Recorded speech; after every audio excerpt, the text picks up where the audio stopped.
지난 7월 23일 집권여당인 국민의힘 대표에 한동훈 전 비대위원장이 선출이 됐지요. 당시 한 후보는 전당대회에서 62.84%의 높은 득표율로 국민의힘에 입당한 지 단 7개월 만에 당대표직에 오르게 됐습니다. 자, 그리고 이제 10월 말이면 취임 100일을 맞게 됩니다. 전당대회에서 압도적 지지를 얻어 당선된 한 대표는 대중적인 인기도에도 불구하고 정치적인 리더십 면에서는 불안정한 모습을 보이면서 당을 완전히 장악하지 못했고, 윤석열 대통령과도 사사건건 부딪히면서 원활한 당정 관계를 이루는데도 실패했다는 평가를 받고 있습니다. 자, 여기에 더해 더불어민주당이나 그 당 대표인 이재명의 대여 공세를 집권 여당 대표로서 효율적으로 방어하지 못하고 있다는 비판도 제기되고 있는데요. 그렇다면 한동훈 대표 주변에 과연 누가 있길래 이런 실망스러운 행보를 보이고 있는 것일까요? 잠시 후 한동훈 주변 인물들을 집중 해부해보는 시간을 갖도록 하겠습니다.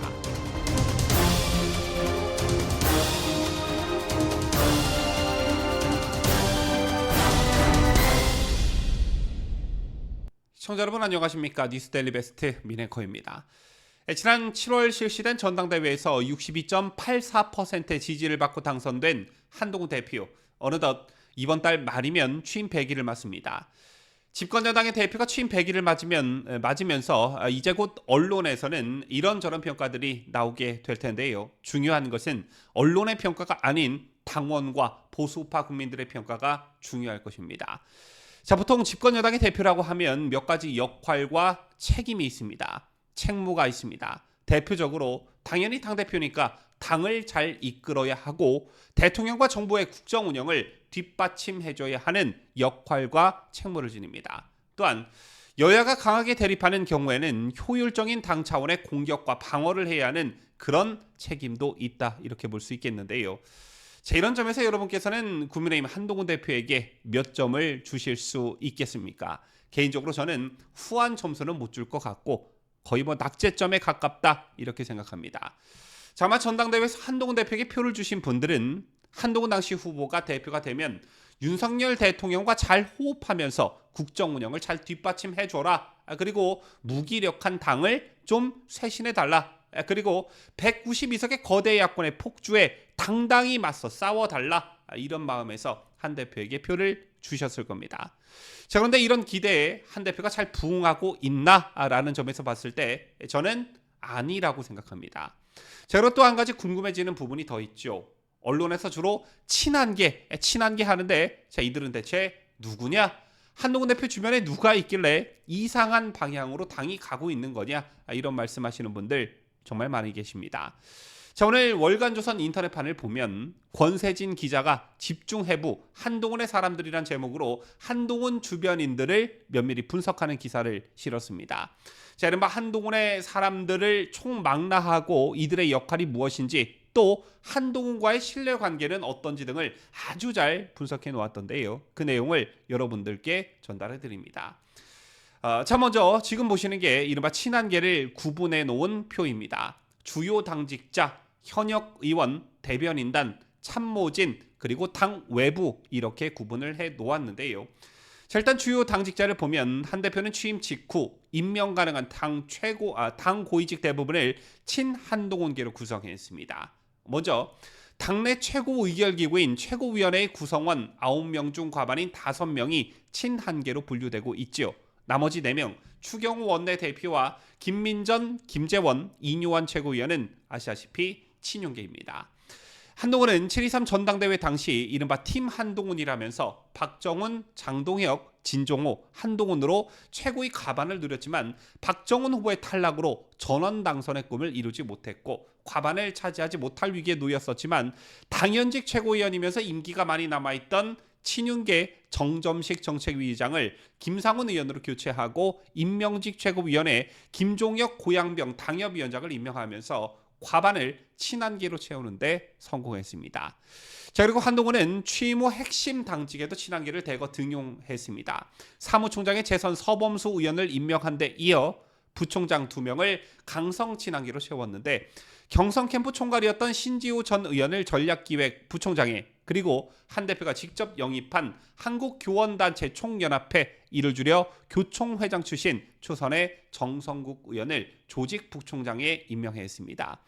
또 재선 박정아 의원을 대표 비서실장에 임명했고요. 한 대표가 비대위원장 시절 비대위원으로 영입한 한지아 의원 비례대표 의원은 수석 대변인에, 그리고 국방전문가 영입 케이스인 유용원 비례대표 의원은 당 국민통합위원회 부위원장에 임명했습니다. 또 지난 8월에는 한동훈 비대위의 비대위원이었던 장서정 잘한다 대표를 홍보본부장에 임명했습니다.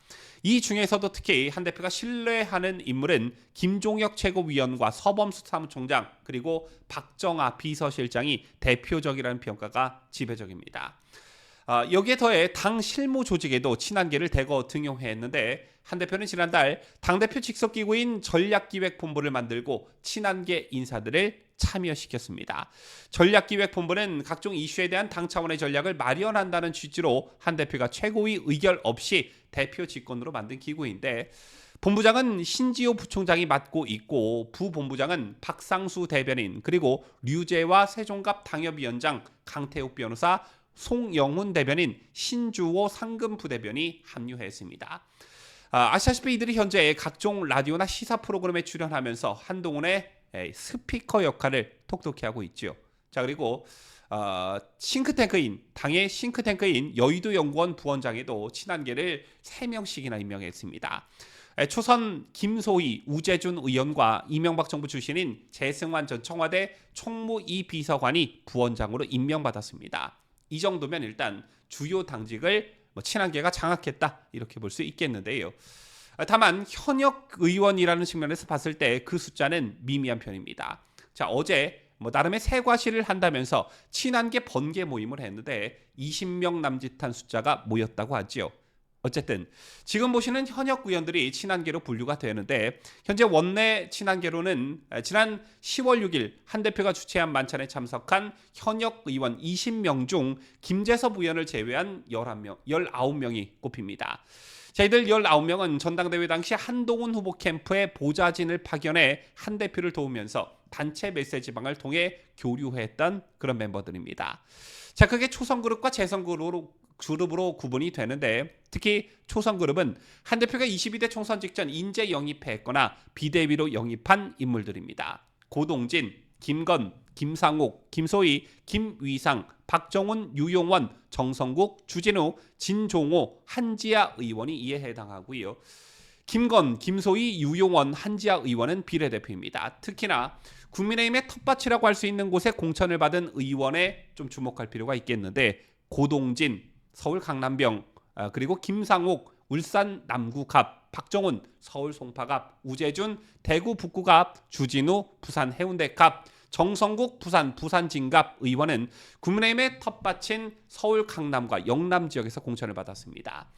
대통령실 출신이거나 친윤계가 격전지나 험지에 출마했던 것과 비교되는 부분이다, 이런 말씀 덧붙여서 드리고 싶은데요. 그런가 하면 재선그룹은 한동훈 비대위원장 시절 또는 현재 당대표 시절 당직을 맡은 의원들입니다.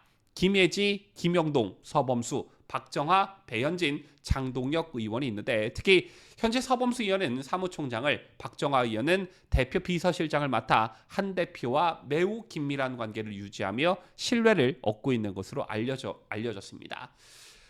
반면 중진 의원들은 별로 없는 편이죠. 6선의 조경태 의원과 3선 송석준 의원이 각각 격차에서 특별위원장과 중앙위원회 의장이라는 당직을 맡아 친한계로 분류됩니다. 언론에 이미 보도된 내용이지만 친한계 만찬 자리에서 일부 의원들이 한 명씩 더 데려와서 친한계 의원을 2배로 늘리자, 이런 말이 나왔다고 하지요. 그러나 한 대표가 원외인데다가 친한계에 당내 영향력 있는 중진급 의원이 이처럼 없다 보니까 원내 외연 확장이 어렵다는 분석이 나오고 있습니다. 그리고 마지막, 당내가 아닌 당 외부를 보면 이현종 문화일보 논설위원과 예상하셨다시피 김경률 전 비대위원, 그리고 구자룡 변호사가 있습니다. 한 대표는 정치평론가와 보수 유튜버들의 분석이나 주장을 거의 접하지 않지만 그 예외가 이현종 위원이라는 것인데, 아시다시피 정치평론가로 활동 중인 이 위원은 보수 농객이면서도 대통령실과 김건희 여사에 대한 비판을 서슴지 않고 한 대표에게 힘을 실어주는 분석을 주로 내놓고 있으며 한 대표와도 직접적으로 의견을 나누는 것으로 알려져 있습니다. 자, 지금까지 이른바 친한계로 분류되는 사람들을 쭉 열거해 봤는데요. 자, 이런 분석 기사를 내놓은 권세진 기자는 기사 말미에 이런 평가와 분석을 내놨습니다. 친한계 내에서도 한 대표의 신뢰 여부에 따라 역할과 위상이 변할 수 있는 만큼 친한계의 결속력은 강하지 않은 것으로 평가받는다. 한 대표를 제외하면 구심점이 될 만한 중진급 또는 인지도가 높은 정치인이 거의 없고 정무 감각이 뛰어난 참모도 보이지 않는다. 또 일부 친한계 인물들이 계속해서 대통령실과 각을 세우고 수위 높은 발언을 이어가면서 불편함을 느끼는 사람도 적지 않다고 한다. 정치가 혼자 하는 게 아닌 만큼 권 기자의 분석에 저는 공감하는데요. 지난 다른 방송에서도 전해드렸지만 만약 최상병 특검법이나 김건희 특검법이 국회에서 통과된다면 오늘 전해드린 명단 중에 찬성자가 분명 있을 것이고 또 그런 일은 절대 없어야겠지만 만약 더불어민주당이 윤석열 대통령에 대한 탄핵소추안을 발의해 국회에서 표결이 이루어진다면 분명 이 친한계에서 찬성표가 나올 것이다. 그래서 우리가 이들을 주도 면밀하게 잘 관찰해야 한다. 이런 말씀을 드리면서 뉴스를 마치도록 하겠습니다. 지금까지 저는 자유대한민국을 수호하는 뉴스데일리 베스트 민앵커였습니다.